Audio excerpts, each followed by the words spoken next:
बड़ा समसामयिक एक प्रश्न आया है कि आज के संबंध निभते क्यों नहीं हैं, या यूं कहें कि बहुत लंबे समय तक क्यों नहीं टिक पाते हैं।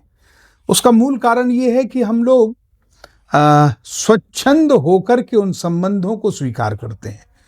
स्वयं श्री रामचरितमानस को अगर हम देखें कि किस प्रकार से माता जानकी राम जी को देख करके प्रसन्न होती हैं और वरदान भी ये मांगती हैं कि वे ही हमें वर रूप में प्राप्त हों, लेकिन उन्होंने राम जी से सीधे नहीं कहा जा करके कि आप मुझे प्रिय हैं, आप मुझे पसंद हैं।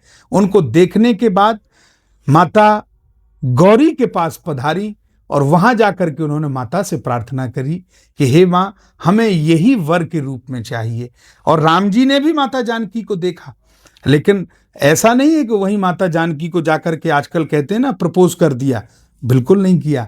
माता जानकी को देखा, प्रसन्न हुए और वापस आकर के अपने गुरुदेव से प्रार्थना की कि हे गुरुदेव, हमारे लिए भी जो माता जानकी का भाव हमारे मन में है, उस भाव का पूर्ण होना अत्यंत आवश्यक है। ऐसा हम आपसे प्रार्थना करते हैं। तो क्या हुआ कि दोनों ने स्वच्छंद होकर के पसंद नहीं किया एक दूसरे को, देखा तो, लेकिन देखने के बाद बड़ों की आज्ञा ली, बड़ों से आशीर्वाद लिया। और जब यह क्रम बनता है तो फिर संबंध भी लंबे निभते हैं। और आज हम देखते हैं कि हम लोग बड़ों से आशीर्वाद लेना तो छोड़िए, पूछना भी उचित नहीं समझते।